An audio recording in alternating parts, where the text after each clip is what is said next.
Golden Circle proudly presents. You like spy movies, Mr. DeVille? Oh, when I was a kid, that was my dream job. Gentleman spy.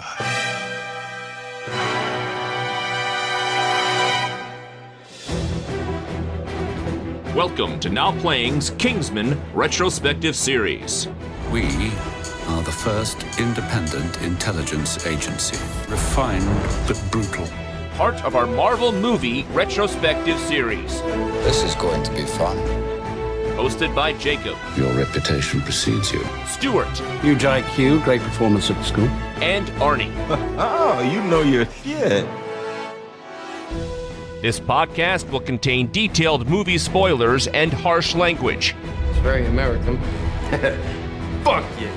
Listener discretion is advised. Assemble the Kingsmen.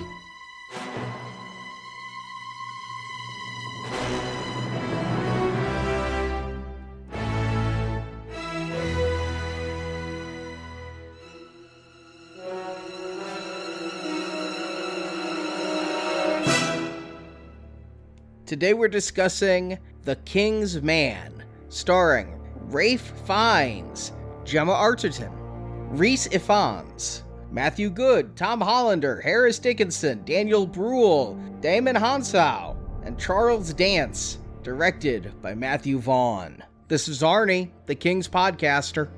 And Stuart. And this is Jacob, the co-host who's refined but brutal, civilized but merciless. Welcome back to, wait, are we back at the Kingsmen? Because I thought it was a whippersnapper take on Bond and modern violence. Yeah, what happened? How do we get this movie when we don't have a Kingsman 3? Well, they talked about when they did Kingsman: The Golden Circle, the second film, that they wanted to branch this out. They were envisioning the end of a trilogy that would finish with Colin Firth and Eggsy, but they wanted to go into different areas with it as well, and that the next film is going to be a spin-off film, a prequel initially titled Kingsman: The Great Game, and it was going to take place during the early 1900s and be the start of the Kingsmen. And it was supposed to film back-to-back with the third regular Kingsman film. Okay. But is the plan for a spin-off to be a totally different tone? Because I remember seeing the trailer for this when it first came out, I think pre-COVID, and I'm like, oh, it's a prequel? It's in the past? Okay, whatever, but where's the jokes? I thought this was a parody of Bond. It's supposed to be funny, and that trailer was not funny. You are hitting my review already. I mean, I think of the three of us, I've come to be the biggest Kingsman fan. I love that first film. I watch it pretty regularly. I was the highest on it on the show. Way high. I said high recommend. Back then, I said I have come to be. Not that I was back then. You're not higher than my high recommend. Maybe he is now. I love that first film. I loved it from the moment go. And I'm still going to say Sam Jackson makes that film. You're wrong about him. I've come around to his performance on that, although I do think it's a little over the top. Then you're wrong. But I watch that film very often. Matthew Vaughn or Edgar Wright. I'm always in a conversation with myself, who is my favorite current working director? And it's one of those two. Well, Edgar Wright didn't make Stardust. I mean, it's Edgar Wright if those are the two choices easily, despite Last Night at Soho. I said that Stardust was a misstep early on for Matthew Vaughn. And see, I loved Last Night in Soho. But when you look at the Kingsman films, number 2, not as strong as number 1, but still, I love number 2. I think it's a lot of fun. And X-Men First Class is one of my best films of all time. That is a great film, yeah. I mean, I just cannot get enough of that movie. And Kick-Ass. Kick-Ass is really good. Yeah, don't forget Kick-Ass. That deserves to be in there. Oh, yeah, absolutely. Kick-Ass, and they're talking about rebooting it. It'll come back to Matthew Vaughn, and he'll be involved again. So anything Matthew Vaughn wants to do, I'm there for, but I do feel all of his movies have both a mixture of seriousness and lightheartedness that I think he's so adept at putting in equal measure in a film where you can have jokes and you can have heartbreak next to each other. And in this one, I'm watching this in theaters and I'm like, where's the lightheartedness of Matthew Vaughn that I've seen in both Kingsman films and in these other films I've referenced, even Stardust? Here, this seems like a dead serious film. Like, he is trying to take Kingsman in a new direction, which is very strange for a franchise to just decide to turn left and make a different style of film with the same name. The only time I ever got a sense that, oh, maybe this will be funny like the other ones when I was watching the trailers and promotional stuff was Rasputin. I'm like, okay, maybe they're just hiding that it's a comedy. I don't know why you don't want to hide that, because I don't know what new people are coming in for the Kingsmen, a third in a franchise. Like, yeah, give the fans what they want. Like, but I'm like, okay, maybe Rasputin will be the jokes. They did a serious trailer for some reason, but the jokes will be there when I watch the film. I had a bad feeling about it, though, because that Rasputin... I wasn't laughing at it, but I recognized it was supposed to be humor. Remember the League of Extraordinary Gentlemen? Yep. It was reminding me of, like, Rasputin from that style of movie, and I'm just like, wow, this does not look good. I agree. The trailers did not excite me. But what I appreciate, I think one of the reasons why you love Matthew Vaughn is he surprises you, right? Like, there are just the turns that he takes in any storyline that you would not see coming, and he ends up making it work. So I was willing to give him that. Okay, you want to go back to World War I? World War I's kind of having a moment. I personally never understood the conflict. No one understands World War I. There's something about an archduke who got shot and everybody got pissed and went to war. Someone got mad at that band, Franz Ferdinand or something. It doesn't have a Hitler, right? Like, we can look at World War II and go, clear good guys, clear bad guys. This one just feels like everyone bickered and fought, and it was a squabble. It wasn't even a war. It was like this squabble. There were no heroes and villains. But, you know, superficially speaking, we've had two good movies about World War I. Wonder Woman, 1917. They don't tell you why the conflict happened. They don't dramatize. But, you know, as action films set in that time, cool. I'm okay-ish with the idea that they're going to go back to this war and do this prequel, even though, personally, I'm still waiting for Eggsy, really without Colin Firth. I would just like to see him become the King's Man in that modern day, and maybe not even have the round table with him and finish out the trilogy. I agree with that. And I was willing to go to World War I. They do treat this somewhat like a history lesson, which helps, because other than Archduke Ferdinand, I would be really hard-pressed to talk about World War I. I did not do that well in social studies as a kid. The fact that I remembered Archduke Ferdinand was shocking to me. I don't know if there was an evil Scottish guy behind it all. That might have been made up. Yes. I knew because Franz Ferdinand is a band. That's yes. That's why it stayed in my mind. But the other thing that didn't give me a good feeling about this. Now, this movie has had 10 release dates. Oh, wow. That many. I felt like I've been seeing this trailer forever. It does. If nothing else, I'm so glad to review this movie so I don't have to see the trailer again. This was originally going to come out in November 2019. So when you see the actors on the talk show circuit talking about this movie, they're probably like, yeah, I kind of remember working on that.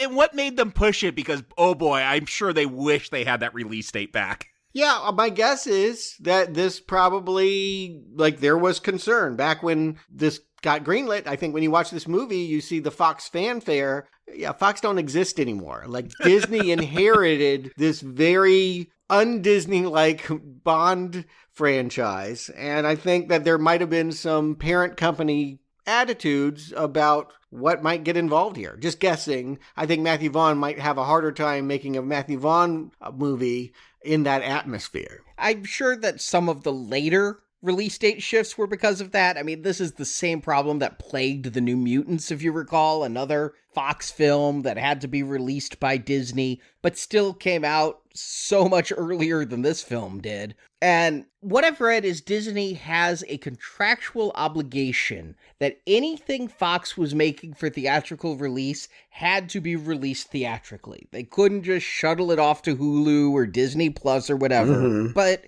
while they may be living up to the letter of that contract, it felt to me like they were putting Kingsman out to fail. Let's look at when they released this thing. They released it finally, after 10 release dates, on December 22nd, 2021. Yeah, isn't this what you want to see with your family for Christmas? I mean, there are so many movies that are competing against it. First of all, of course, Spider-Man is dominating the box office. But then you've got The Matrix, you've got Sing 2, which is going to pull in your family crowd. Maybe. It did well. It beat this.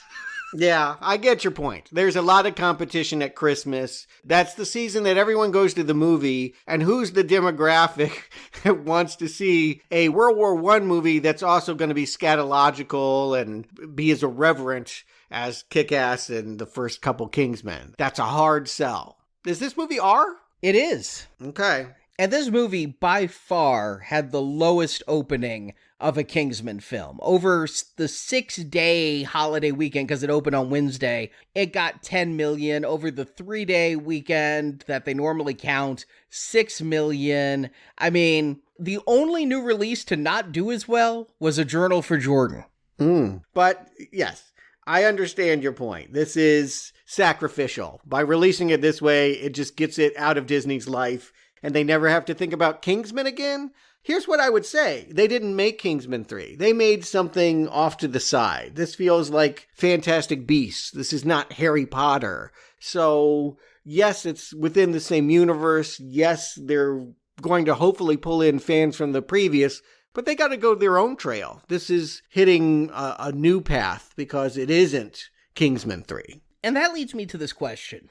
I know I like the Kingsman films, and I know we've reviewed them, but these feel really unknown to me. I never hear people talk about these films. Is there a following for Kingsman that would see The Kingsman and just know that this is the third in a franchise and be drawn into it? The comic books have never even gone back into the past like this. They just kept going forward with the same characters. Not that there's been a whole lot of them since that first miniseries, but yeah, they never covered World War I. You'd really want to have this come out quicker, like the movie in between 2 and 3, like put it out real fast after Golden Circle, and then have Kingsman ready again, part 3, if it doesn't do well or not. You know, I think that would be the thought I would have, is don't treat it like the same thing and put it out there and accept that it may have to find its audience later. It's not going to have the same impact. I will say this, just anecdotally, I remember sitting in the theater packed for Dune, and when this trailer came on, there were guys behind me that said, "Oh, cool, another one." So people did recognize it. People who hadn't been to a theater in 2 years and didn't remember this trailer from 2019, this is their first indication that this movie's coming out? Apparently so. And I don't know if they actually did buy a ticket, but they were excited at Dune. They didn't buy a ticket to my theater. I did see this on Sunday afternoon in a dead, empty theater. Nobody was going to this theater. When I bought my ticket, which was only 20 minutes before the time it was going to start, I was literally the only seat sold, and then like 8 more people wandered in. That's happened to me too, and I was so mad because it was a reserved seating place, and I was like, oh, all to myself, all spread out, and then they like sat literally right next to me in an empty theater. I'm like, just get up and pick another seat. Yeah, I was already in. I wasn't going to move. You move. They didn't. I dislike people so much, I will inconvenience myself to move. Me too. But yeah, I went Christmas Day at midnight. I thought nobody would see on this movie. Yeah, who's going to see this at midnight on Christmas? 3 other assholes and me, this asshole. Most people were at midnight mass. Stuart was at the Kingsman. Yeah, pretty much. Yeah, I felt like I could have given my older daughter driving lessons in the parking lot of the drive-in when I saw this. It was just so empty. Yeah, I would expect that. Knowing the path that they chose, this is not how you would make a commercial movie. Kingsman has never been about doing the easy thing. They make difficult choices, and sometimes you get won over by it. And my hope is that while this movie may bomb, it probably continues the tradition of a series I've really liked. Again, really a big fan of that first one. Second one, I was much colder on it, but recommend. I have to ask you then, Stuart, what did you like about those ones so much? Because I don't think whatever you like about those will be in this. Well, yes, that is interesting in coming into that. Specifically, the villains, as Sam Jackson says in the first movie, always make the spy movie because the spy tends to be the straight man. The one that gets to have the jokes and get all the attention is the villain. How great is their plot? How real do I connect to what they're doing? And how, like, badass are some of their gadgets and moves and all of that. Gazelle and Sam Jackson, that's what I really hold on to. The whole idea about saving the planet by killing the population was just a really darkly intelligent thought. Independent of all the Bond spoofs, it was just a really interesting environmental message. Then you must love this one because this villain's plan came true in real life. Can I add to that, though, some of the things I like about the Kingsman film is Matthew Vaughn's style. He'll go a little wacky with the camera, he'll do some crazy visuals going through keyholes and things, and then also the soundtracks. He'll bring in pop soundtracks. The opening of that first one to Money for Nothing while the base is getting bombed and the rocks are falling everywhere, and his country western version of Word Up in that second one, plus Saturday Night's All Right for Fighting. Just his overall style, both audio and visual, is what makes me love Matthew Vaughn and love those films.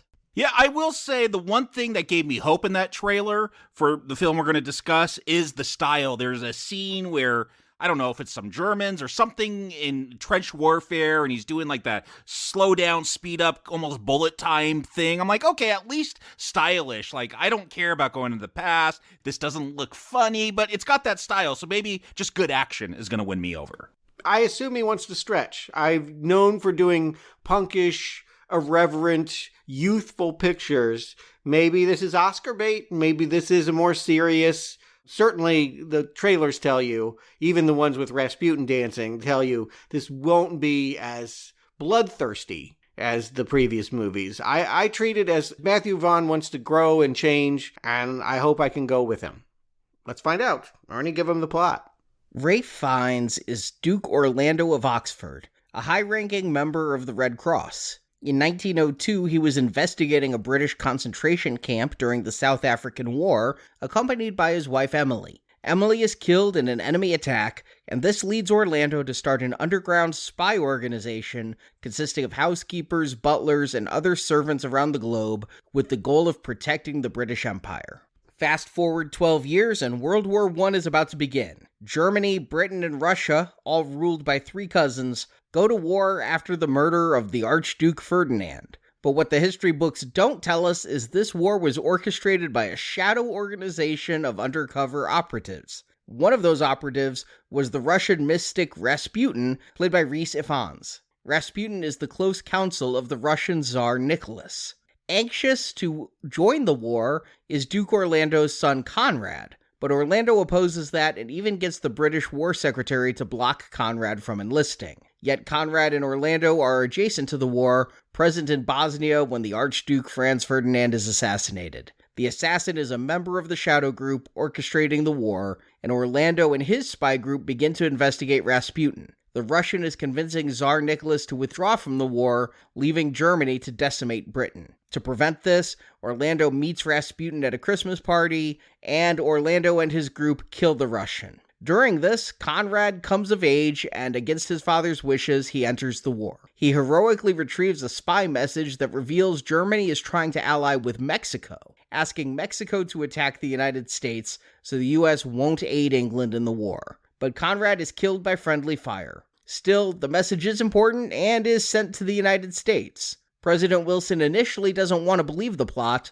but later, with the evidence, he does believe, but still won't enter the war as the evil Shadow Group are blackmailing him with film of the president cheating on his wife. Orlando realizes the woman who seduced the president was Mata Hari. Orlando hunts the woman down, and at the American embassy, he gets her scarf. The scarf was made from a wool found only in one area of Scotland, so that must be the secret base of the Shadow Organization.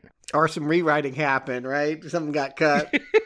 They should have cut that. So Orlando goes with a couple of his organization spies and infiltrates the base. The Shadow Group's leader is revealed to be Captain Morton, an assistant to British War Secretary Herbert Kitchener. Orlando kills Morton while his spies get the film used to blackmail the president. They send the film to President Wilson, who burns it and is thus able to enter the war and assist Britain in victory. Then we see Orlando purchased the Kingsmen tailor shop in London. It will be used as a secret front for Orlando's newly created Kingsmen spy organization. Each agent gets a code name from King Arthur's Knights of the Round Table, with Orlando as Arthur, as credits roll. Now, if people make a joke about COVID or George Floyd, how someone's going to be too soon, can't do it. If you're making jokes about the Boer War of 1902, people don't know what you're talking about. Is too late a thing? Can you be too late? Doesn't work anymore. Does not play. Yeah, I've never heard of the Boer War. English versus the Dutch. I had to look it up in Wikipedia after this movie. I've saw other movies that are about it. That's my education, is other movies. Breaker Morant, if that makes you feel better, is why I know this is how we got apartheid in South Africa, basically. Yep. We see people in concentration camps, and this humanitarian effort is rolling in here. Rhys Ifans is trying to walk the line between being someone that is going to support the British and the expansion of the empire, but at the same time atone for his role in conquering Africa. And this scene is here to show that Orlando is a pacifist. He is not really going to aid the war. He's here to aid the wounded, no matter which side they're on. He's with the Red Cross. Why he brings his wife with him to South Africa is a question. And child. Yeah, maybe not a great one, but they're traveling in privilege and style. They have a driver, they're in a car. I'm sure there are snacks and refreshments, and probably any of these people that are with them in the caravan will run over and fan them should they need to be. But yes, I think the line gets said by the wife, if you have privilege, it's your duty to assist and aid. They're do-gooders. They're humanitarians. They're trying to teach their son that he should want to go out into the world and correct what's wrong about it. Why it's interesting is we will find out later in a different flashback that Rhys Ifans' character Orlando participated in some of this stuff. He actually got the Victoria Cross for killing people. We'll see him all dressed up in red, and I don't know. It's a brief scene. I'm not sure. He's got a sword and he's slashing Africans. So I believe that some of this is atonement. I want to shake off whatever it is I did. Yes, this feels very much like someone from the British Empire that wants to apologize for colonialism, this entire film. Mm-hmm. Yeah, but not funny. I just want to put it out there. And maybe that's supposed to be. It's a weird shift because I keep waiting for the money for nothing, as you say. Where's the rock song going to kick in? Where's the crazy fight? We have this sniper that's up there that's going to get shots off. I'm like, ha ha ha. Oh, wait, no, she's just dead. No, it's a serious moment. Yeah, the wife dies. Yeah, it's hard for me to call this a Kingsman film. Honestly, if they hadn't had the insignia and the title at the beginning of this, if they just started this movie, it would never occur to me. I wonder when I would ever connect it to the other two movies. Maybe the end. Did either of you go back and rewatch the other two, or maybe the first one in preparation for this? Because I figured, this is a prequel, so that stuff doesn't matter. So I just went in. But I thought, my memory was, if you asked me, what is the origin of the Kingsmen, the Secret Service, it went back to King Arthur. We're going to see King Arthur quoted here when Shola's talking to the sun. But no, this is the original Kingsmen. This is how it started. That was blowing me away, because I just thought we were into an old-timey Kingsman story. We're just going to go to World War I for some reason. But this organization had always been around, right? That's what I thought, at least. I did watch both movies in preparation. I wanted to have that fresh in my mind. It had been a while. It's been 4 years since the last one. What did they say about the origins, then? No, you're right to think that... I don't know that we're to think that it goes all the way back to King Arthur, but clearly that is where the idea of it, the spirit of it. And we'll find out that it's a child's idea here. The child is naming himself Lancelot. That's what he wants to grow up and be. And he's calling the driver Shola Merlin. He's already decided who Merlin's going to be. I mean, Shola will be Merlin at the end of this movie, but it doesn't go all the way back to the round table. It goes back to a child pretending he's at the round table. I never thought the Kingsmen went back that far, and when they talk about it in the earlier movies, they do reference things about King Arthur and the Round Table, but I never got the impression that these were direct descendants of it. The thing that gets me is, I thought we would see the Kingsman organization created in this movie, and we kind of do. We do, don't we? You asked when would you notice it's a Kingsman movie. They're not going to really embrace the Kingsmen and form the organization until literally the last scene. So it would keep me guessing if I didn't know what I was in for. Yeah, like they'll go into that tailor shop. I'm like, okay, they're going to get their secret suits and weapons and all that. No, I'm like, yes. So it was confusing to me because I thought the Kingsmen were already established by this point. It is the death of the wife and the promise she makes Orlando give that he's going to somehow continue to protect his son and end war. Like, that feels like a balance that he'll be trying for the rest of this movie to honor, is how do I do that? How do I make sure that we end war and I make sure that my son doesn't ever experience that? If she had not died and he had not gotten shot in the leg, they probably would have continued to just be part of the Red Cross. Because she dies, he, at this point going forward, I believe, even though we just jumped 12 years later, I think for that 12 years, he's working with maids, butlers, servants to gather intel. Yeah, when we jump 12 years, we see Orlando teaching his son Conrad how to fly. So yeah, here's this new technology. It seems like Orlando's someone that's up on everything. Yeah, it's only a decade beyond the Wright brothers. So like this, even though we feel like, oh, this is so retro, like this is high tech. Yeah, I was thinking about the Wright brothers and how quickly the airplane got adopted for war and everything. But while he's created this spy organization of servants and housekeepers and things like that, I mean, that's not Kingsmen. The Kingsmen are secret agents. They're James Bond. He's created something that will eventually become Kingsmen, but it's just really right now intelligence gathering operation. I'll put a finer point on this. In that first movie, Michael Caine is a snob. When he looks at Eggsy, he's like, this is not our material. We don't look at servants and lower class as Kingsman material. And most of the people that apply are Yale and Oxford. Yeah, we see all those tryouts. They're all, yeah. Mm-hmm. So I agree. My impression of this organization was it was stodgy white guys all along. That we have a black driver and a woman maid, and they're going to be at the heart of the Kingsmen. Surprise. And the only thing that I really got as a callback to the Kingsman movie is early on when Orlando is talking to Conrad, and he's like, we're Oxfords, not rogues. Mm-hmm. Well, there was a line in the first one discussing shoes, Oxford, not brogues. Yeah. So this is where that's coming out of. Like that joke that about shoes came out of the fact that they are Oxford men. It's a serious moment. Again, so like so many of these, he's talking about our ancestors were savages. They didn't have the luxury of being gentlemen.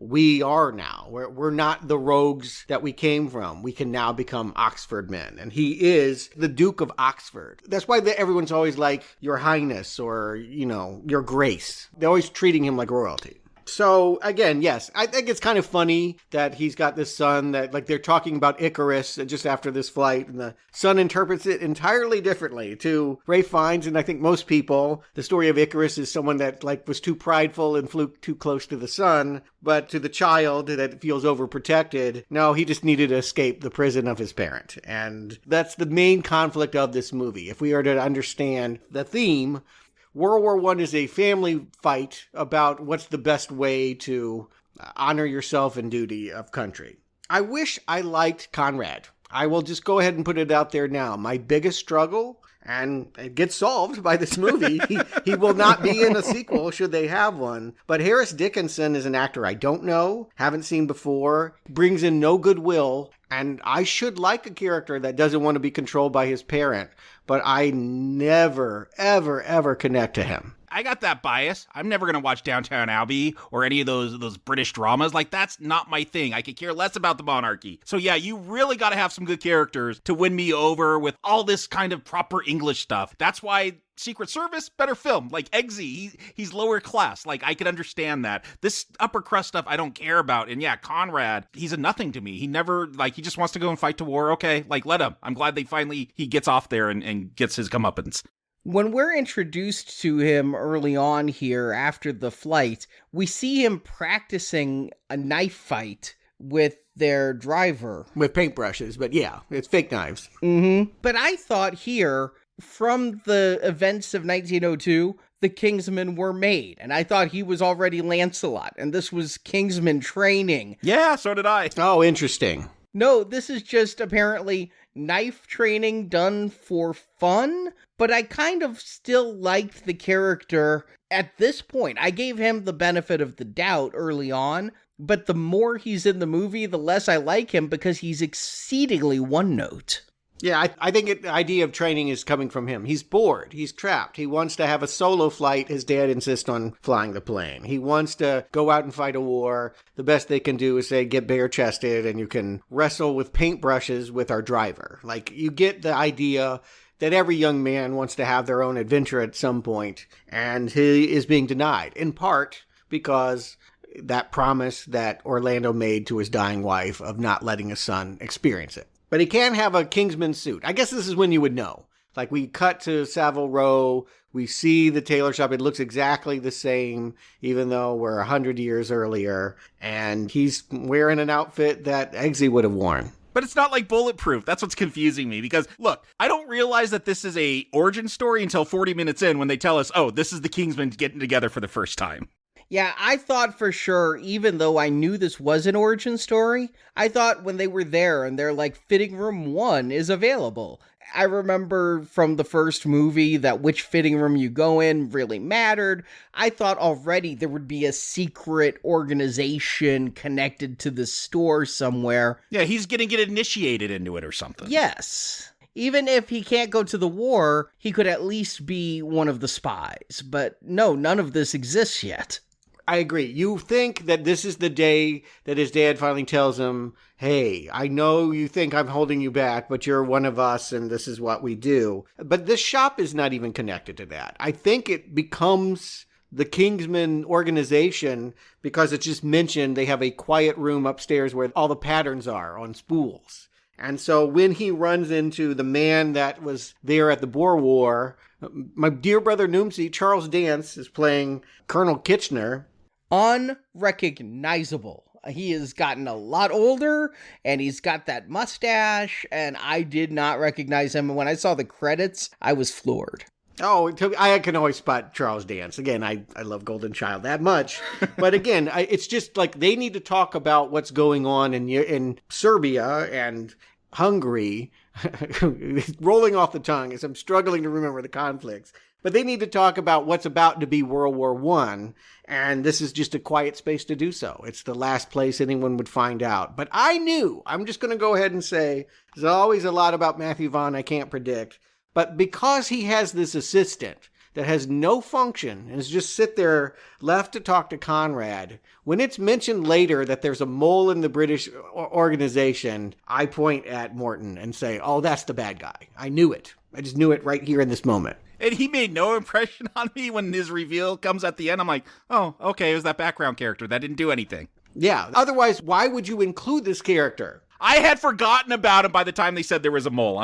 Yeah. I was thinking about who could be the mole, and he's the only one that had no function. Functionally, you're right. Looking at screenwriting structure, there's no other reason to include him other than he's the mole, and yet there's nothing in the film. If you're looking at just the things he says and the things he does, there's nothing to indicate he's a mole. Yeah, if someone's going to be a mole and be the big baddie at the end, like, you want someone that has a part in the film, that would have made me more interested. But because this is a background character that does nothing, like, I totally forgot about him till the end, and it didn't matter by then. Well, here's what you would do. Here's what I thought they were going to do. All right, well, we remember Eggsy had that fight with that upper crust guy that came back with the middle arm. You just have this guy spit on him. One is a soldier, one is a wannabe soldier, so you make that the class conflict. Oh, yeah, well, you're nothing, and I've got all these medals on my chest. And you create a rivalry so that it means more when we find out he's the villain. I think they could have done that. I think it would have been an easy fix. Instead, you're right. He's a background character. I knew he was the mole. I don't think I realized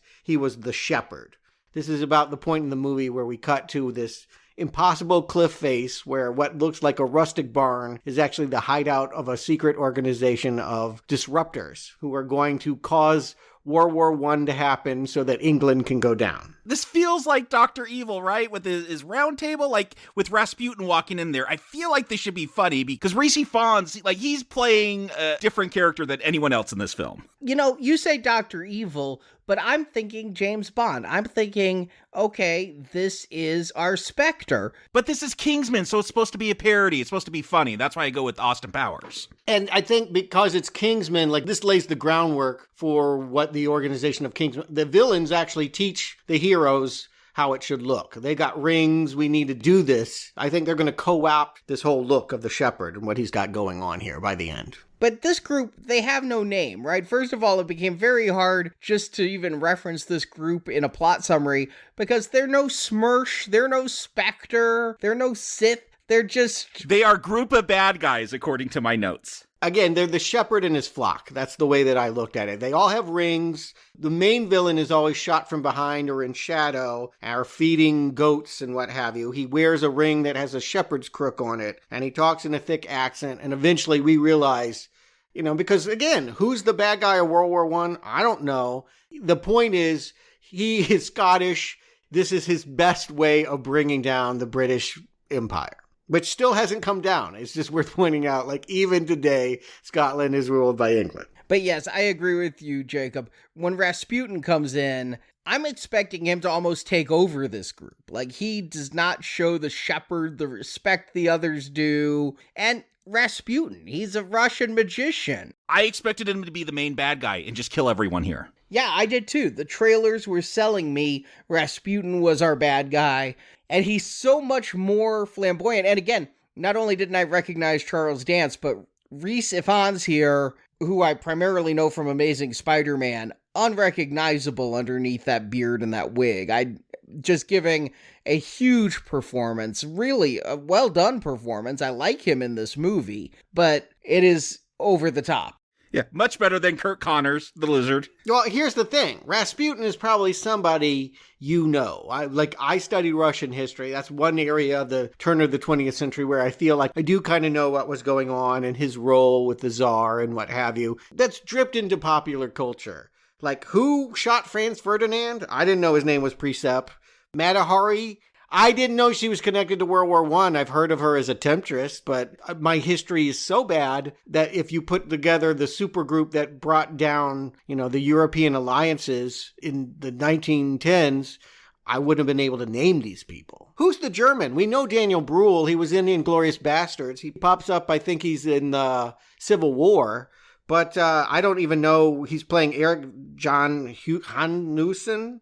Is that somebody that did something undermining in Germany at that time? I don't know. Yeah, Arnie referenced League of Extraordinary Gentlemen, and this feels like the league of really, really obscure literary references that I am not going to get. Mm-hmm. Not literary, historical. I mean, I know, but in comparison, like if you took a lot of obscure literary characters, the League of Extraordinary Gentlemen would really mean nothing to me. And that's how I'm feeling here. But it's kind of cool.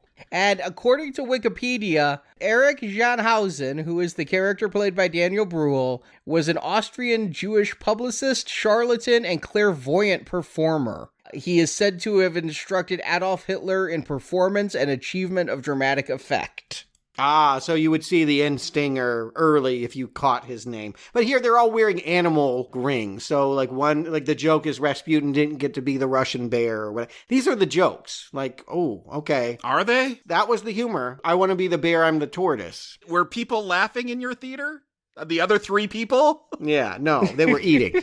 There was no laughter in mine either, but all I'm thinking about is this is a really poor version of, I don't want to be Mr. Pink, that's Mr. Pussy. Let me trade with Mr. Brown. Is it a poor version of that, or are they going for something different? That's what I can't quite...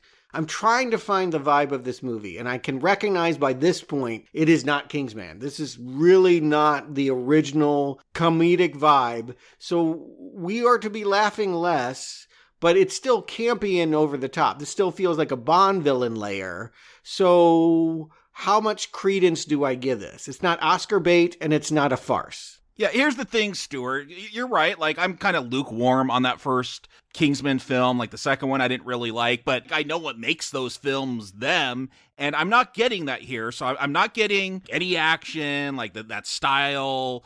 And what I'm getting instead, is this a good substitute, like a dry history lesson and a kind of a funny Rasputin? Like, that's fine. Like, the Kingsman doesn't mean that much to me. You could change up the formula, but this is not how you change it up. This is not working at all. I'm with Jacob, but I'm in the first half hour of this movie. I'm like, okay, it's an origin story. It's going to find its groove once the origin hits. And maybe it's the Kingsmen group itself that will bring that fun and that over-the-top humor. But no, it never comes, and that blue balls me.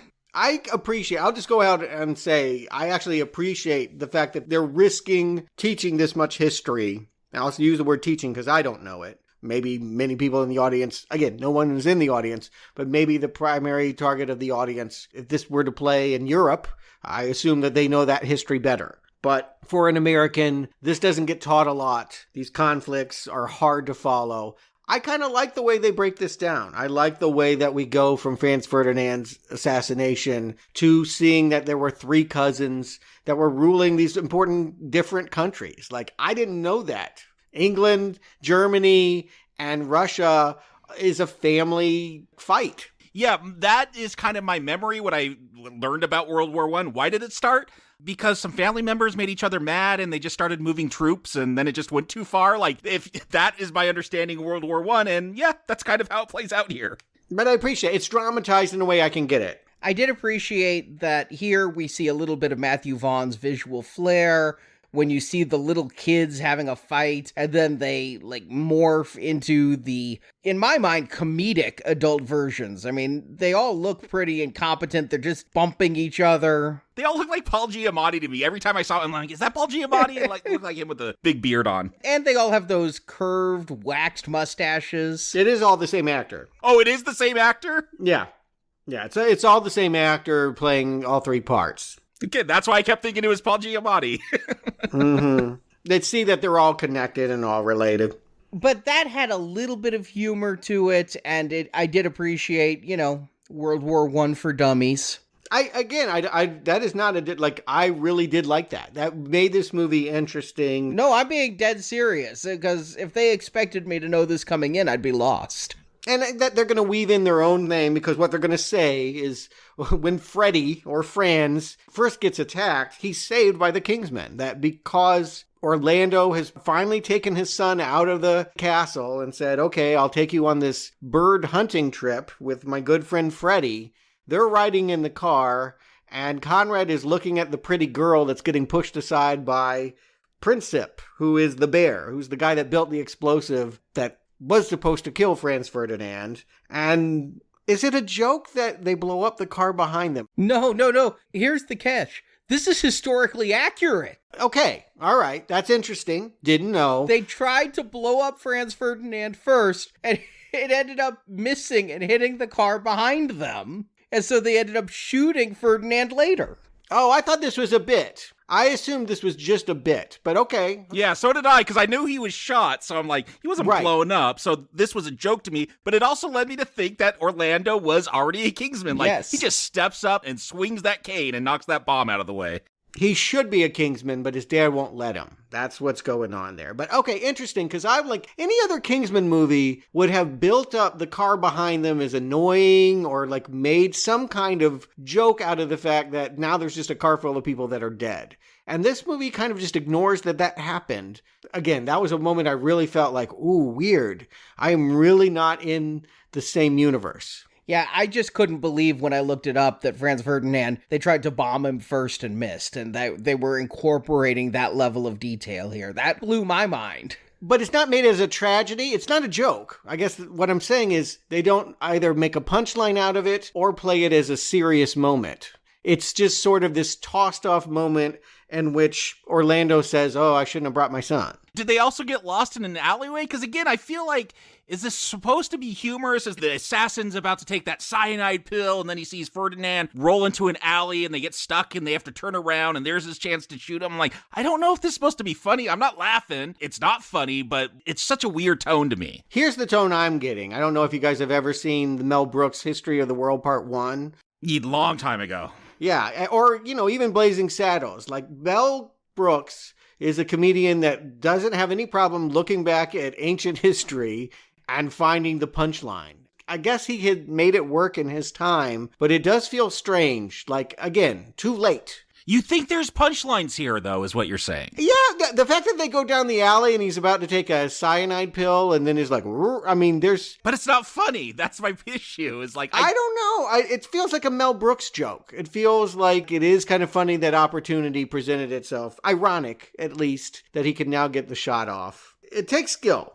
Mel Brooks would play it broader and have better comedic timing to it. But yes, here, it's the closest thing you'll have in this movie to humor is that guy looking distraught that he has to take the cyanide capsule, and then his look of relief when he discovers that he actually has a chance to redeem himself. But there's nothing in the shadow organization, there's nothing the Shepherd has done to make me feel he's Darth Vader, and if this guy doesn't take his cyanide capsule, he's in for even more hurt. Well, he hacked off the horn of his favorite goat. That's what I said. There's nothing he's done. That counts. You get it. If someone loves something... My girls were upset that he would harm a goat. Yeah, it's a cute goat, and he's the shepherd. That means he should be taking care of them. And the fact that he makes the point that Rasputin and his favorite goat can both, butt heads with him.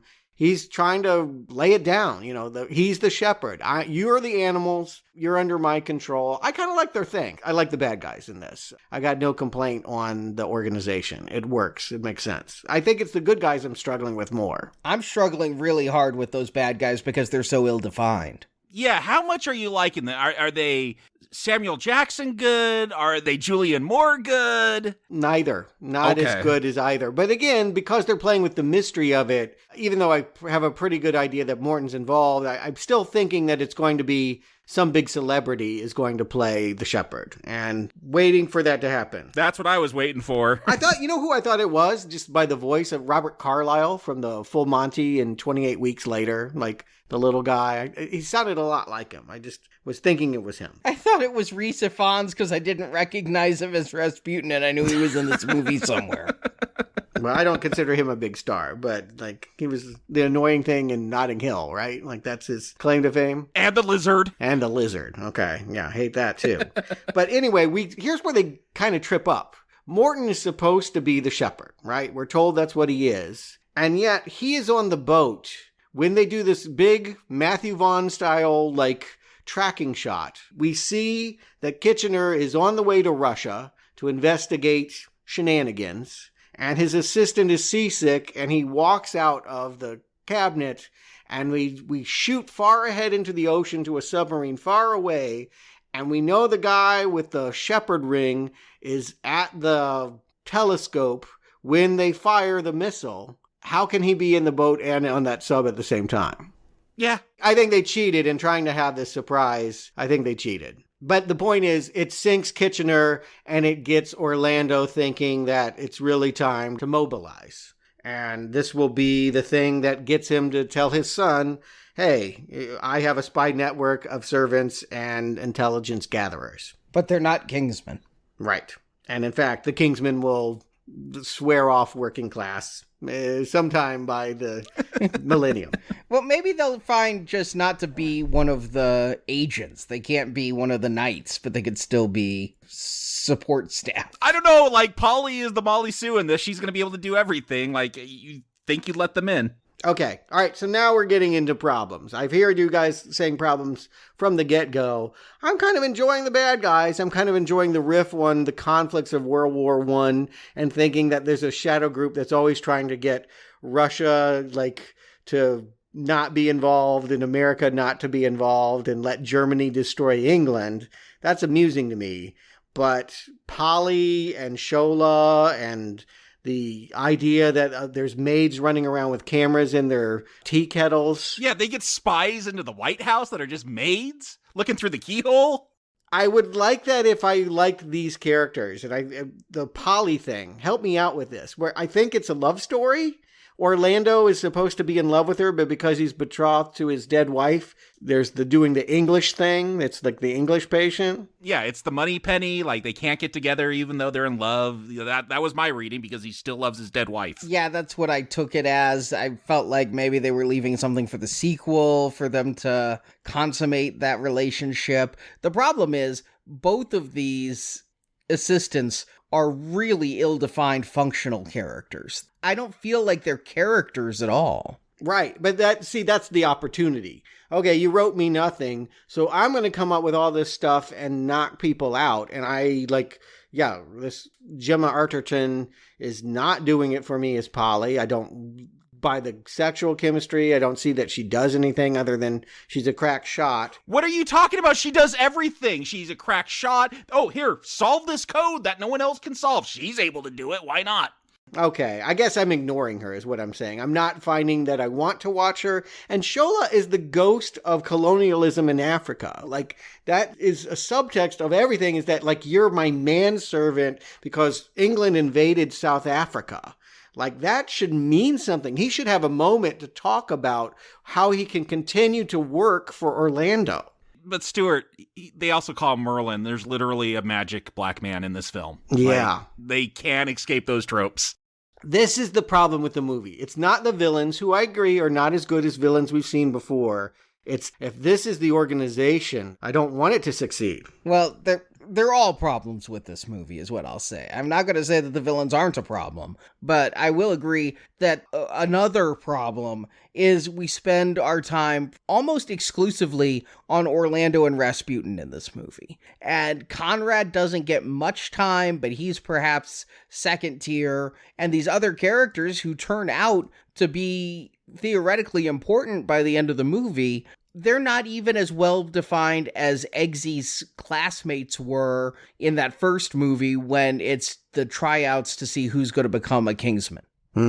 I feel like so much of this first half is Orlando and Conrad. Like, Orlando, don't go to war, that's bad. And Conrad, I want to fight for country, that's good. And like, back and forth. Okay, Orlando, don't go to war, but come with us on the super secret spy mission to suss out Rasputin. Like, that seems pretty dangerous too. Like, so much of this is like, oh, I don't want you to go out and die in war, but you're also a spy. Like, you're still putting yourself in danger. We're going to see that soon. Like, Orlando's almost going to die. The way I take that, I agree. That's an interesting moment that this dad, who has been so far squashing any attempt for this kid to get involved in anything that might even look like it might require a Band-Aid. And now he's going to put him in this jeopardy. And not only that, but like, Rasputin is gay, and I'm going to have you pretend to be like one of his boys and like seduce him with a poisoned tart and all of that. That's really risky. But what gets said, and it is kind of a cool speech, even though the moment isn't sincere, is that Orlando talks about like what reputation is as opposed to character. Like, you know me by reputation as a coward or a pacifist, but I just want you to understand something about me. How I see myself is different. I am actually fighting a war this whole time, but it's underground. And the reason, I guess, to have a network of spies who don't answer to country is World War I, because all those countries prove that you can't trust them, because they are aligning for absurd nationalistic reasons. You would want an organization that didn't go along blindly with that. Well, except, according to this film, there was a secret organization of spies who were not associated with any government that manipulated all this stuff to happen. Like, so how are you supposed to trust a unconnected organization is what I'm saying. Like, I've had my own questions about how much you can trust Kingsmen as an organization if it were real. Anyway, yes, I agree with that. But here, yeah, it is completely undermined in that you have two shadow organizations fighting each other, and all these countries are just pawns. I like the idea of it, but I feel like the villains are much further along than the road than we are at. And I just want to point out, this is like 45 minutes into the movie where we're finally like, time to kill Rasputin, which, you're right, is what every trailer told us was the movie. And, you know, I like Russian history. This is an interesting time. This is the time, and I've never connected it before, but the Russian Revolution was happening in parallel with World War I. And the idea that the shepherd is manipulating that as a way to like, well, if the Tsar can't be controlled anymore by Rasputin, we're going to just bring in Lenin. I really like all of this conceptually. I think this is cool.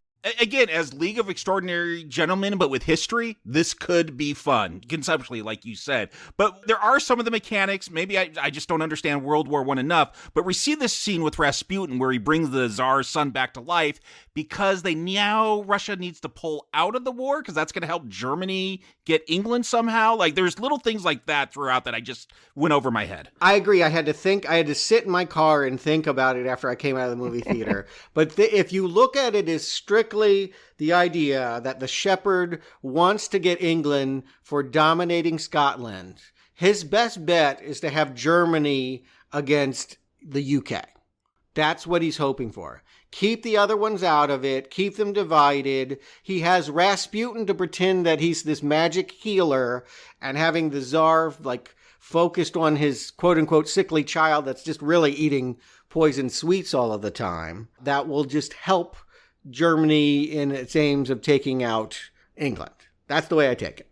Yeah, that's how I took it as well. And yes, partially historically accurate there in that. I don't think there was a shepherd.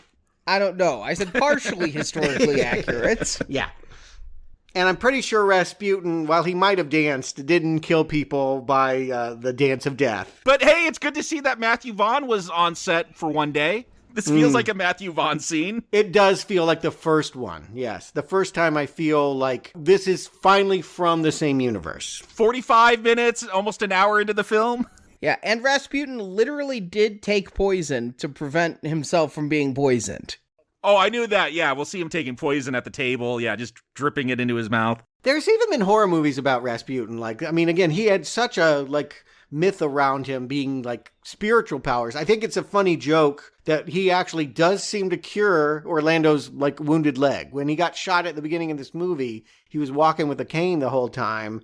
And now... Yeah, when he got down there and sucked something out of his leg. Yeah, it's meant to be funny and I wasn't laughing, but it does work. There's something to his, it sounds like throat singing and leg licking that had some positive effect. Was it also getting Orlando turned on? It seemed that way. Orlando was feeling so good in his leg that he might be DTF. I didn't read it that way, but maybe. I thought Rasputin would be into it because they told us he was into other dudes. Yeah. But I thought maybe Orlando was just enjoying being healed. It felt that good to not have that wound anymore. It's hard to read because they're not playing this with the same kind of scatological mindset of those first two movies. It's really hard to know whether we should think those kind of quote-unquote dirty thoughts about the characters or whether that's just a happy accident. That I don't know. I wish I did have a stronger sense of the direction Matthew Vaughn was taking this. But these are confusing moments, but they do feel like Matthew Vaughn moments, at least. And coming into this, I thought Rasputin was our bad guy because that was what all the trailers sold. That was the marketing, yeah. I now know there's this shadow organization, and in my mind I'm like, okay, so they've created their Spectre, and it's going to be like Kingsmen 7 or something, if you count this as 3, before we're finally going to see the root of the Shadow Organization. Maybe we're not seeing who's ruling the Shadow Organization, because they don't even have an actor hired yet who's going to be that Donald Pleasance character. And so that's what I'm thinking is this whole movie is versus Rasputin, and the Shepherd will come back in future films. And so imagine my shock when an hour into the movie they kill Rasputin. Yeah, no, I was expecting that. I was expecting him to go down, and I figured it was going to take some doing because I think they tried to kill him 17 times. That's part of the lore. Yeah, I thought this was going to be a fake out too, that he's going to show up at the end, he'd be one of the last bosses to fight. I wouldn't even put it past them to have him, if they were to make a sequel to this, and I think they're thinking about it. Did they see the box office? I don't think they're thinking of it. Yeah, they were thinking about it before this movie opened. At one point. When they did that post-credit trailer, yeah. When the fact that we have people that are not in the Kingsman franchise, that are like Stanley Tucci at the end of this movie, probably didn't sign up to do a cameo, probably thought that maybe I could be doing a movie in World War II next time.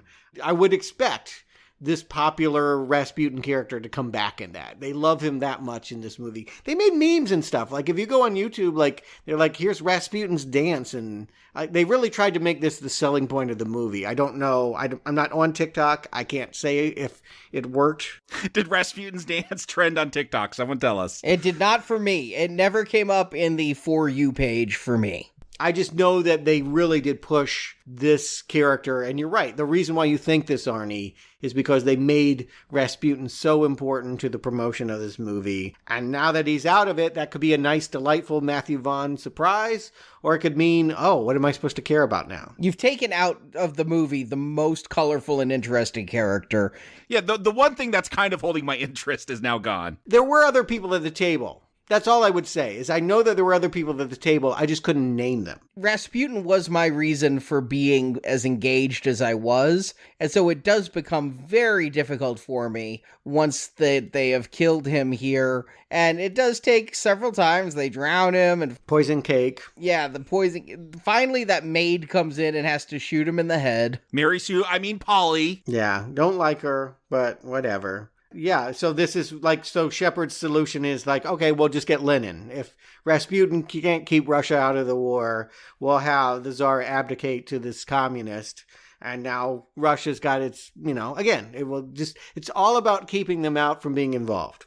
Yeah, I don't know why. That did make me smile when Lenin showed up. Yeah, I kind of love it. This is what I like about the movie. I wish there was more moments like that just got me to smile and care about this film. Yeah, it's weird to be making jokes that are over 100 years old. Yeah. But it's kind of working for me sometimes. But what's not working for me, Conrad. And this is where Conrad has his birthday and says, I'm going to war, Dad, and I'm going to switch places with the actor that played Kick-Ass so that you can't keep me from the battlefront. Oh, that was Aaron Taylor Johnson? I saw his name in the credits, and I didn't remember seeing him in the film, though. Yeah. He's set up to be Lancelot at the end of this movie, and he's the Scotsman that comes back to the castle to tell Orlando, yeah, your son is pretending to be me. Yeah, so I guess this really, really long, drawn-out thing that needs to be cut way down. I guess it matters, one, because there's a spy that's saved, but two, I guess this would matter if I cared about Conrad, what's going to happen to him, but because I don't care about him, this feels like 10 minutes that you could just cut out. Agreed. This is a whole bit where the whole point has been, I promised my dying wife I would protect our son, and now all of this is going to happen just to kill Conrad stupidly. It's a shocker, though. I mean, there were only 4 people in my audience, but we all gasped because you would never think that this was going to be his fate. It is shocking, and again, I don't care about this character, but if this was a movie, if this was All Quiet on the Western Front, like an anti-war war film that really had something to it, this would have been a powerful moment, like this kind of friendly fire because of these mixed up identities. This could have meant something, but this isn't a historical World War I film. This is supposed to be a goofy spy film, so it's just not landing right. I think Arnie was right to say that Matthew Vaughn can do both at the same time. And when he's at his best, the man knows how to juggle. And he can have a teary scene. He can have a moment of surprising, disquieting power, and then move on to farce really fast when he's at his best. I think the whole problem is I never really liked Conrad, so even though it's sad that he gets killed doing this sacrificial thing, I'm not moved. And two, Ralph Fiennes, who I do like in a lot of movies, I'm not really even connecting with that much. I don't really feel the pain of him losing his wife and making that promise and trying to keep his son alive. It just doesn't work for me. And during this whole scene, this is like the Canto Bright scene in Last Jedi, needless casino stuff going on. This is where we get that cool stuff that I saw in that trailer, with the, messing with how the motion goes with these guys doing trench warfare. And then I'm seeing it here, that I'm like, what is this movie? Where am I supposed to ground myself? It's so confusing. I could just never get my bearings right. Is this a cool action war film? Is it supposed to be funny? Is it a serious World War I movie? You're right, Stuart. Matthew Vaughn has been able to juggle these kind of things before, but all those balls are on the ground at this point. I feel like this should be cool. Particularly when we see all the Germans wearing the gas mask. Yeah, it should be. One has the glove that has the spike on it and all. I'm like, oh, this is going to be cool. But I can't say that I get into this fight, even though it feels very Matthew Vaughn. I thought we would have some right villains here, some henchmen show up or something with the one with the glove on, and I didn't realize they were all wearing masks. I thought we had one with the mask on, and it was just over way too quickly. And yes, it was set up in that early paintbrush knife fight scene, how he would win this. But yes, that he fights so hard and we spend so much time seeing him avoid the enemy fire and get back across that no man's land, between the two fighting factions, to get back just to be shot by friendly fire. In my mind, it undercuts the character. What it tells me is this is not about Conrad. I mean, literally, because now he's dead. Can't be about him anymore. But this whole time, it was always about Orlando. It was about his dad and shaping his character. I agree. It is about that surprise, because we did assume that just like Eggsy grew up to replace the father figure, Colin Firth, we would assume that this milquetoast thing would do the same thing to Rhys Ifans. Shock that's been taken from us. But I also want to point out, this is the real conflict of the movie. Why is he killed? Because he's not Scottish. Specifically, the shepherd is Scottish, mad at England. It's a Scotsman that's like, you're impersonating Archie. I know Archie. You're a goddamn liar. Bang. So there it is in microcosm, the real conflict of this film. But the good thing he does is he rescues this spy who has a message that Germany is going to ask Mexico to attack the U.S. So this will pull the U.S. into war, which the British want because they need the help. Yes, this is the famed Zimmerman telegraph. Thank you, Wikipedia. I didn't know anything about this. Learning all of this right now. Mexico was going to be involved in World War I. Why do you think Americans hate Mexico so much? Build that wall. Again, there's an amazing, that's a delicious thought that Germany thought, how do we prey upon the grievances of Mexico? That, they remember the Alamo. They're mad about losing Texas. Of course they would want it back. And yes, this would be a way of keeping America distracted and unable to get involved. I like all of this. I think that this is a neat plot, if only we could explore it. I thought I saw in the liquor cabinet, and I think that President Wilson does order a Statesman on the rocks. Yes, Statesman whiskey, which would be the U.S. version of the Kingsmen in that second movie. Right, yeah. When they go and Channing Tatum and that whole group of cowboy Southern gentlemen, that's their liquor. Is this a prequel to that? Are we to think that out of the liquor were they thinking in the second movie they could show the origin of the Statesman? I'm not sure. I'm sure that's what they would do. Yeah, it's not quite here, but there's at least a nod if you're up on the movies. Having just rewatched the movies, these are passing as homages and jokes. I'm kind of enjoying the dynamics. I'm not enjoying the execution, is I guess what I'm seeing myself experience. I feel like you just got to watch a History Channel special about World War I, and it's going to scratch the same itch for you as this.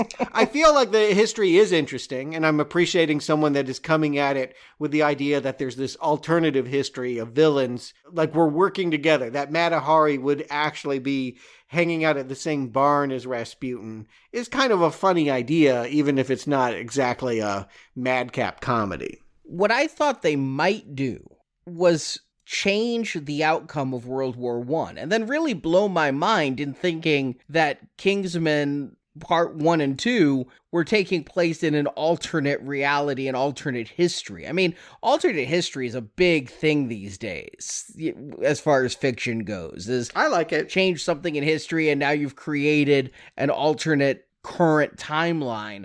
I really thought they might go that way, but they shy away from anything that radical. It never occurred to me that they would change the outcome of World War I. That would be quite something. I think they're kind of trapped by it because things have to kind of end up the way that we know it in order to experience the histories of, Germany can't win the war, right? It's got to go a certain way. But yeah, the idea that Mata Hari is working for the Shepherd and records a sex tape before there was a film spool. Again, film itself is relatively new here. Yeah, my wife was so upset. She's like, where are they getting these camera shots from? These did not exist. She was really mad. Right. And just the idea that Woodrow Wilson himself would be doing anything kinky is In the Oval Office in front of the window with the curtains open.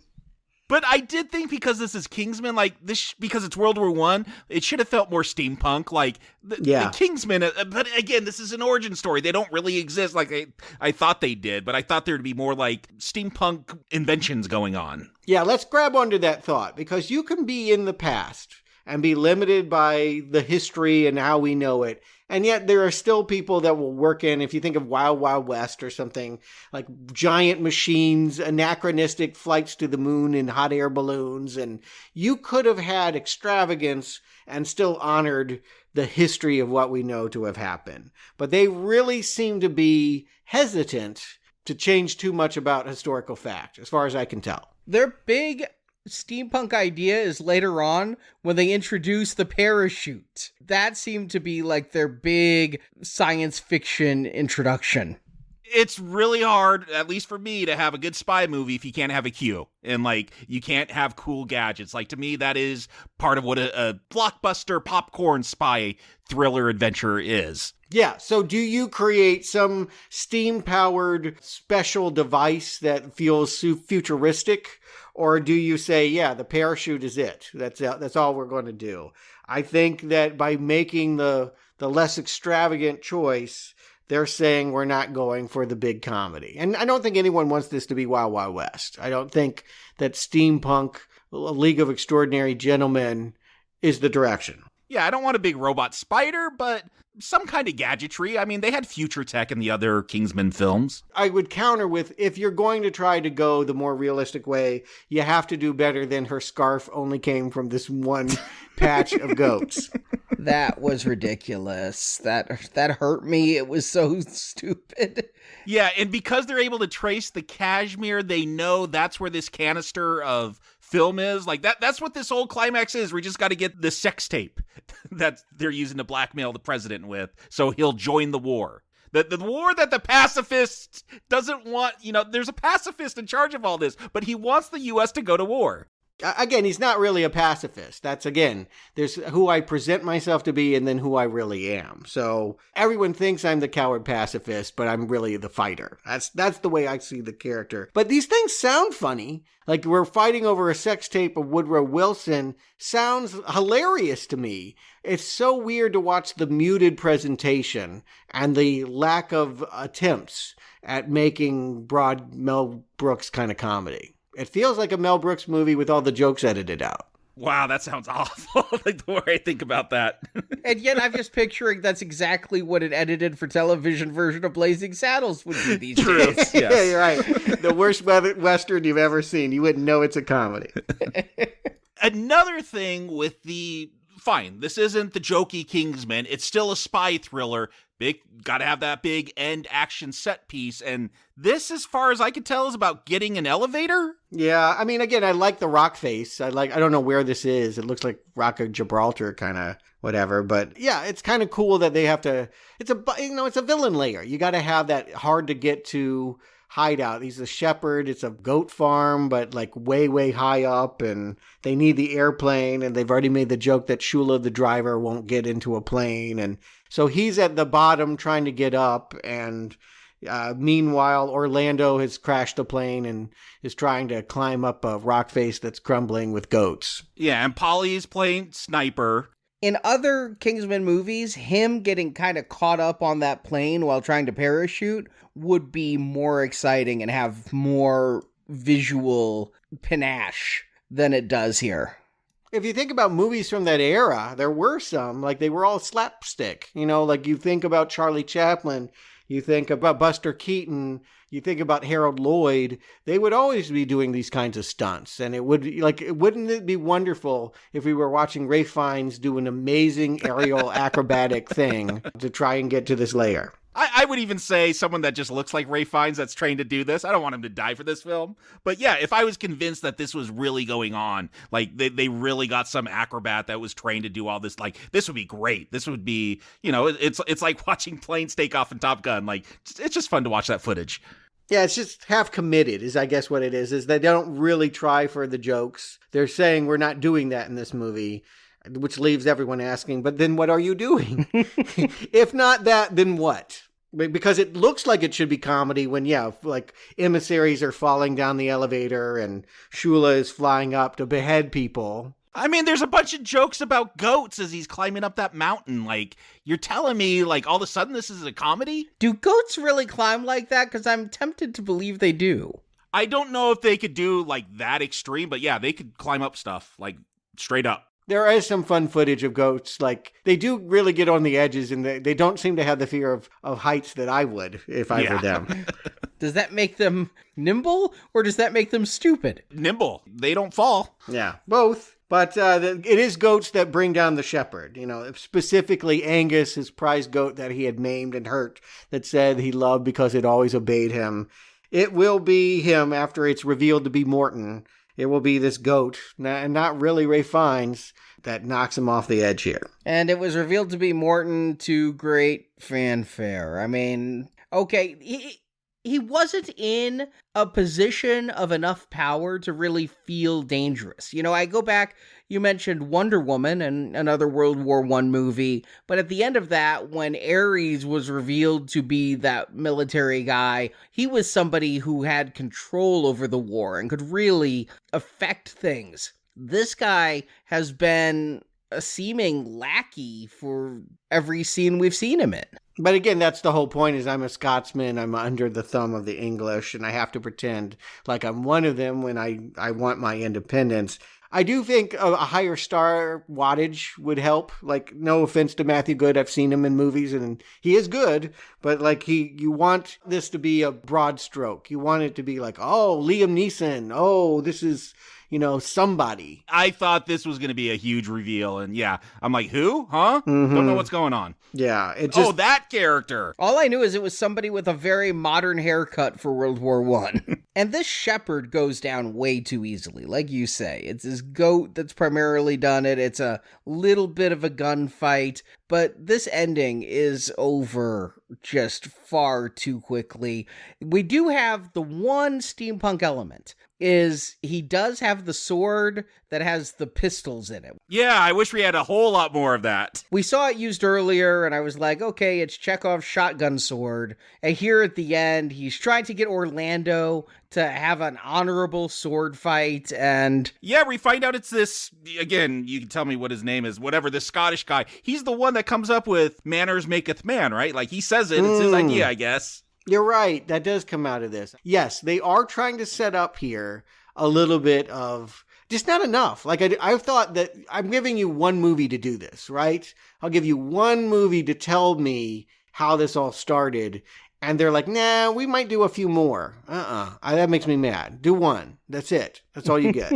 I guess the whole point is it just teaches Orlando that this is how he should organize his Kingsmen. When he gets back home to the clothing shop, he's going to remember his son's love for the round table, think about this villain's round table, and says, okay, we're going to we kind of look a little bit like what the Kingsmen do in the first movie, but we're going to have to do more prequels to really show you the origin, because they really didn't totally set up what they said they were going to. And again, poor Stanley Tucci. Like, he's here, Kick-Ass is here, the maid thinks she's going to do something next time. We ain't never seen you guys again. Nor will we see this Hitler in the mid-credit stinger. How do you do Hitler and not give him his mustache? If there's one thing everyone knows about Hitler, it's his mustache. I guess that's, again, we're thinking we're going to make a World War II movie, and Stanley Tucci will be in it, and we'll see this guy trying to grow a mustache, and then it'll be... Will it be really funny to see him, like... Yeah, will there be some hilarious joke about why he chooses that style of mustache? Or will they not have jokes at all? Again, I'm unclear about the history lesson. Is it a farce, or is it sincere? Well, let's be sincere when I ask. Jacob Stewart, do you recommend The King's Man? Jacob.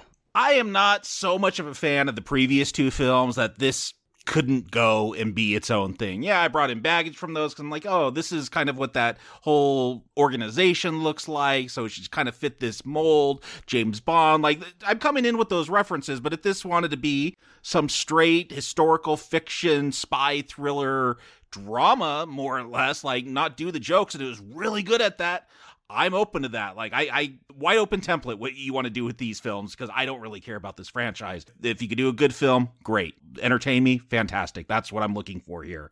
And I don't know what I get here. I don't know what this film is. Sometimes funny, most of the time not. Like, and when it goes funny, it tends to get pretty broad at times with Rasputin dancing, and then he goes away, and then I think I'm supposed to have this real heartstrings being tugged with Conrad being shot in the head. I don't know. I don't care about any of these characters. And that's the thing. You wide open, do whatever story you want. I'm open to it for this franchise. You don't catch me with these characters. I don't care about this team that's put together with Polly and Shola. Like, they got no characterization here. And that's my big problem is this film doesn't know what it is. It's not my job to figure it out. Yeah, you could have some fun, like, trying to understand World War I a little bit more, something probably all of us Americans need. I'm not going to recommend you learn it from this, though, because I found this film tedious because I didn't know where to ground myself, what tone I was going for, who these characters are. Like, I don't care about anyone. They didn't make me care. They don't have character. So don't get your history lesson from this, but that's noble that they try to give us a history lesson, but not worth visiting. Not recommend. I just love the thought that all of our UK listeners are sitting there like, history lesson, we all know this shit. Mm-hmm. I said Americans. I called out us dumb Americans. Well, again, much like Wilson, we didn't get involved until later, and only the parts that matter are the ones we did. And yeah, it wasn't our war for a long time. Stuart. You know, and initially, less so now that I've talked through it with you guys, but initially I was like, I don't know which way to go. I'm conflicted because I do like The Kingsmen. I did want to like this movie. I was trying to meet it at where it was at. And even though it's kind of weird to go back and see historical farce, I was trying to appreciate the movie that way. You know, there was one of my favorite movies of the last several years, actually, was Death of Stalin. I don't know if you guys have seen that. Great film, great film. Yeah, like, who would think that would be hilarious? Like, Stalin's dead. One of the best dark comedies I've seen, yeah. Yeah, it's an inflection point in Russia that it's from the creators of Veep, and they do it right. And so my hope was maybe it can do it that way, or maybe they can make a straight one, and Matthew Vaughn can surprise everyone by showing... every comedian wants to prove that they are a dramatist. Like, maybe this can be the film that, like, shows, oh, you got the skills to do, you don't need that irreverent humor and scatological jokes. You can just be a serious filmmaker. But the truth of the matter is, this is neither funny nor serious. And that is painfully clear as we've talked through this movie. I really do like many of the setups. I really do see a lot of potential here. But even if I could give this movie its messiness, who am I rooting for? Like, the villains were okay, but those heroes, like, if I'm to like the Kingsmen at the end of this, it ain't happening. None of the main characters, even Rhys Ifans, who I normally do like, really carried this film. If we're not laughing, we needed a hero, and Orlando was just too much of a gentleman. I just didn't find him aggressive enough or fun enough or just someone to root for. And Polly, Shola, I've already talked about all that. It didn't work. Son, Conrad, not mourning that he died. Star power. That star power still counts, particularly when you don't have it. And so, yeah, I'm going to say weak knock recommend because I couldn't find a man in this to root for. But maybe if I saw it again. I kept thinking I really did want to see this movie twice. If they do make The Kingsmen 3, I will probably go back to this. Probably will not go back to it unless they do. But if they do, maybe I could be convinced. But right now, the feeling is not worth your time. When a new Kingsman movie was announced, my excitement was off the charts. I was, at certain points in time, as hyped for the next Kingsman film as I was for Avengers Endgame. I was that much anticipating Matthew Vaughn returning to this franchise, even knowing it wasn't going to have Eggsy, even knowing it was going to be a period piece. In Vaughn, I trust. When I finally got around to seeing it on its 10th release date, I went in with more muted expectations. Mm-hmm. I knew Disney was trying to squash this like a bug. They were not confident in it to release it at a time when it might have found an audience. And the trailers that kept coming just didn't inspire a lot of confidence in me. But I went in with hope. And by an hour into this film, that hope was gone. And it's hard for me to judge this film as a film compared to this film as my disappointment in that this is a Matthew Vaughn film. In that all the things that I have loved about Matthew Vaughn's filmmaking in X-Men First Class and Kick-Ass and those first two Kingsmen's films, the mixture of humor and pathos, the over-the-top camera styles and facial expressions, people going a bit over the top and yet making it work in a serious context, but specifically the humor is gone. And this may be him trying to stretch. Anyone can make a bad movie. Yeah, he made Stardust and Eddie the Eagle, so... I've never seen Eddie the Eagle. Stardust had humor. I didn't like Stardust, but it had humor. I'm just saying he can make bad movies. Yeah, no one's infallible, and let's not idolize anyone. And again, like, it is a Matthew Vaughn movie. At least it feels like it came from him. A couple scenes do. There are certain shots where I see him poking out, but this isn't what I expect from a Matthew Vaughn film. And going in expecting that Matthew Vaughn film, expecting something lighthearted, expecting fun. That was not what this is. And most of the Matthew Vaughn films I've seen strive for fun. Yeah, and I think this one does too. It just doesn't get there very often. And it doesn't strive there that hard, though. That's true. Yeah, it doesn't break a sweat, and it doesn't go anywhere near the joys of the previous hits. So then I have to dissociate myself and say, okay, this wasn't the film I was looking forward to. This isn't trying to be the film that I wanted to come out of a Kingsman series. And I, too, wish I could see this again, but weekend of release recordings and Christmas and New Year's, it became very difficult, and I was only able to really just ruminate on this.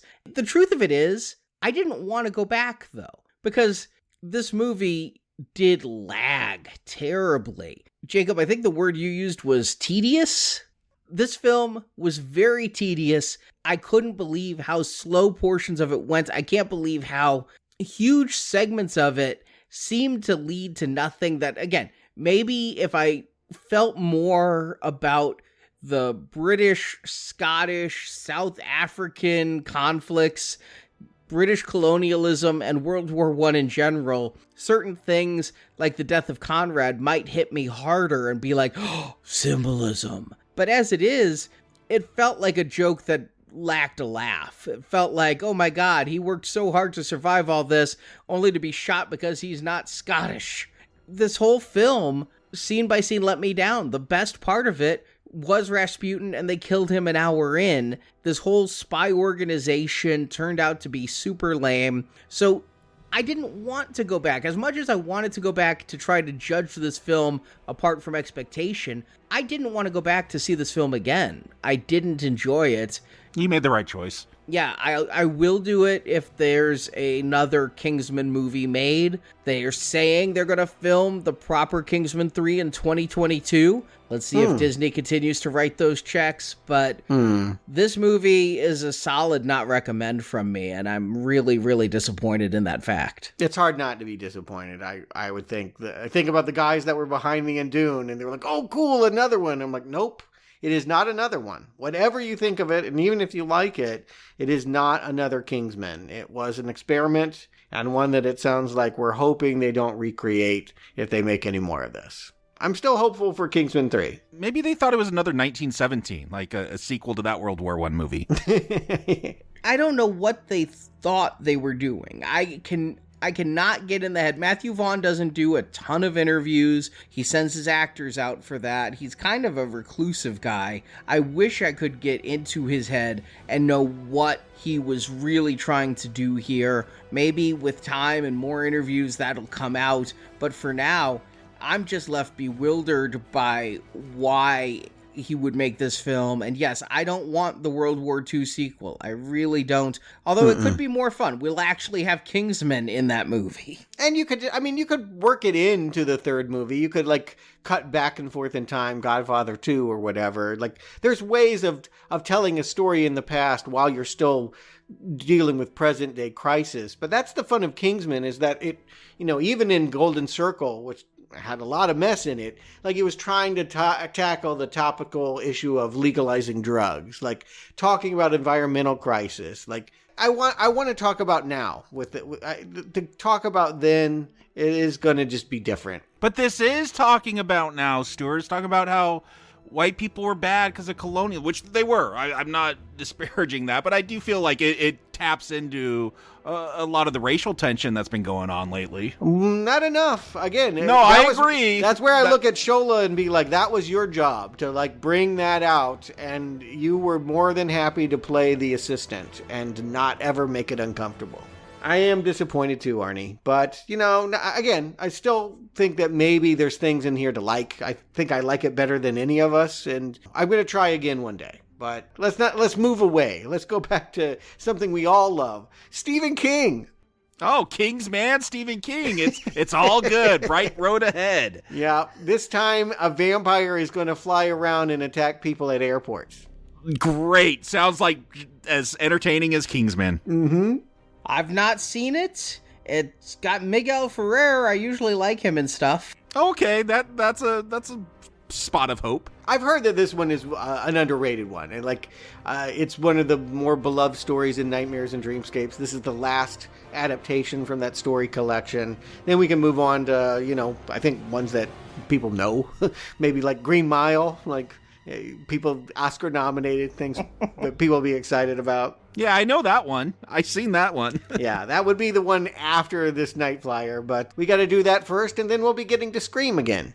And meanwhile, this Friday, we are finishing up the last legs of our fall-winter 2021-22 donation drive as we return to Paranormal Activity.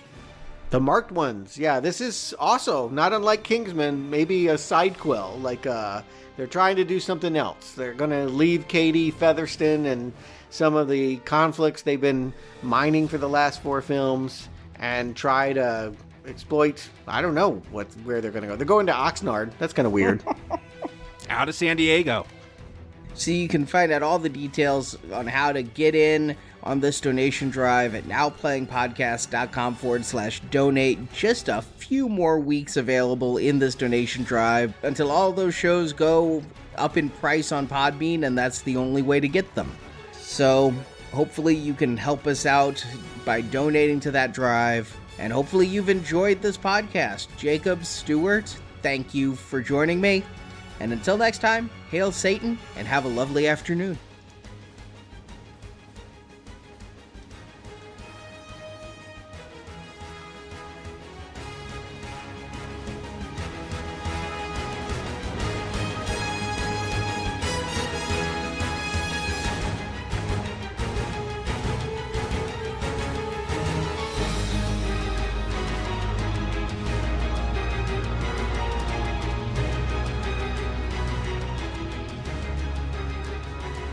I've had a rather emotional day, so whatever your beef with Eggsy is, and I'm sure it's well-founded, I'd appreciate it enormously if you could just leave us in peace until I finish this lovely pint of Guinness. Thank you for listening to this episode of Now Playing, and we hope you've enjoyed the show. That'll make you want to slap your mama right there. Oh, I don't think that'll be necessary. Come back to NowPlayingPodcast.com each week for another new movie review. Is that a proposal?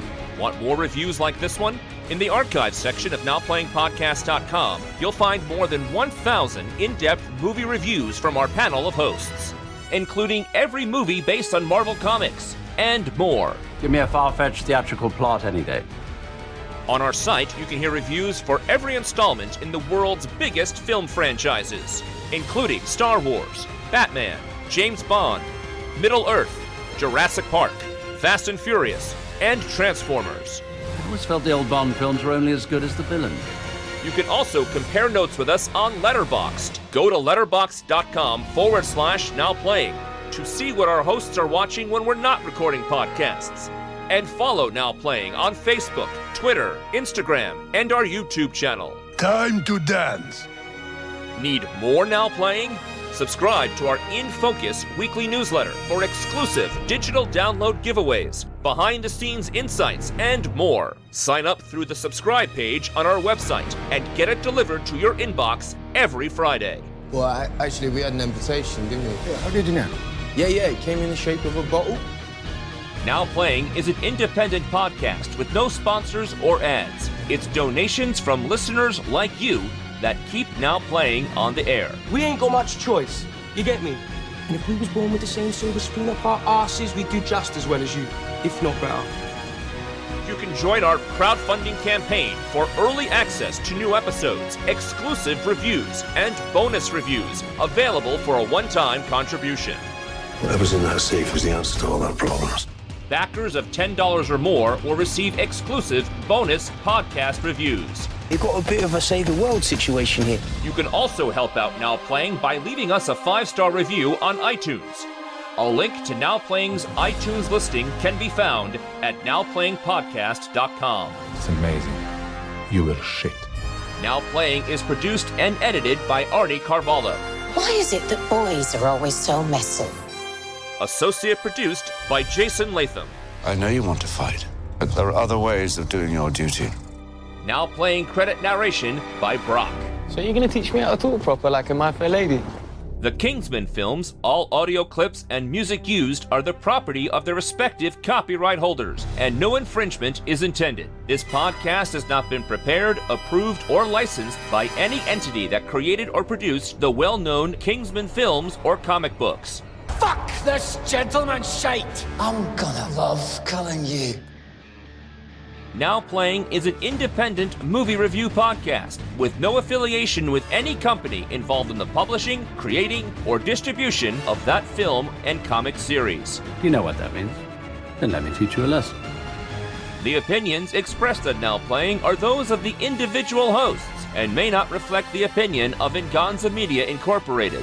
Words to live by, Eggsy. Words to live by.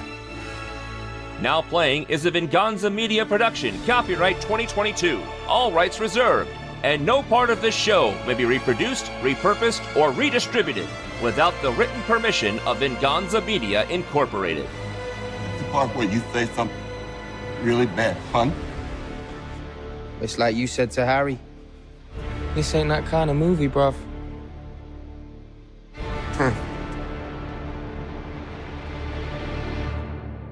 Is that it?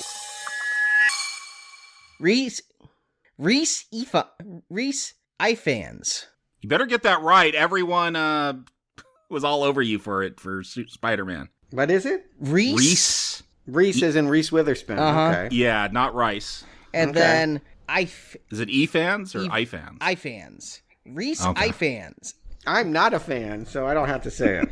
I wrote it down phonetically. It's yeah, they didn't like that I said Rice only fans. That's what they said. I said is only fans. That's not what I said. Ifans. Rhys Ifans. I always thought it was Ifans, but again, I thought it was Reese too, or a Rice, so I don't know. I'm not an expert. The only new release to not do as well was A Journal for Jordan. What's that? Yeah, Michael B. Jordan, Denzel Washington, yeah.